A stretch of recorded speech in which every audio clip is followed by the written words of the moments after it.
Hi friends, welcome back to my channel. ಇದು Sunday vlog ಆಗಿರುತ್ತೆ.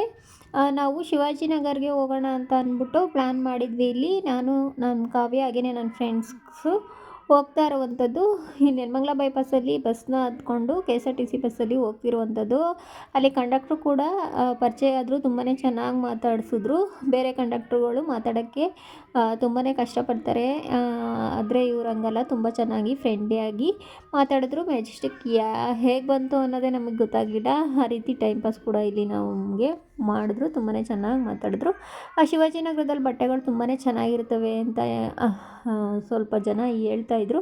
ಹಾಗಾಗಿ ನಾವು ಕೂಡ ಯಾವತ್ತೂ ಶಿವಾಜಿನಗರಕ್ಕೂ ಹೋಗಿಲ್ಲ, ಫಸ್ಟ್ ಟೈಮ್ ಹೋಗ್ತಾ ಇರುವಂಥದ್ದು. ನೋಡೋಣ ಅಲ್ಲಿ ಯಾವ ರೀತಿ ಬಟ್ಟೆಗಳು ಸಿಗ್ತವೆ, ಏನೇನೆಲ್ಲ ಇದ್ದಾವೆ, ಏನೇನೆಲ್ಲ ಯಾವ್ಯಾವ ರೇಟು ಅನ್ನೋದನ್ನ ನಾನು ಹೇಳ್ತೀನಿ.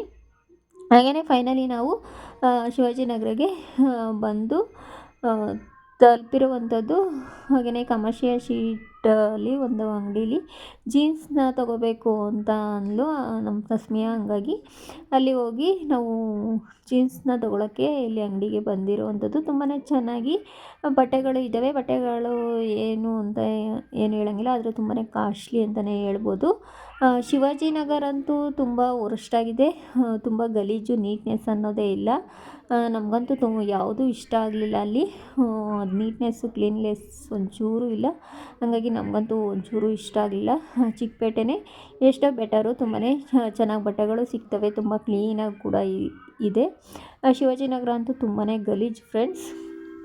ಹಾಗಾಗಿ ನಾವು ಯಾವುದೇ ಅಂದರೆ ಹೇಳ್ಕೊಳೋಂಥ ಬಟ್ಟೆಗಳು ಏನೂ ಅಲ್ಲಿ ಸಿಗಲಿಲ್ಲ ನಮಗೆ. ಹಾಗಾಗಿ ನಾವು ಯಾವುದೇ ಬಟ್ಟೆಗಳು ಕೂಡ ಅಲ್ಲಿ ತೊಗೊಳ್ಳಿಲ್ಲ.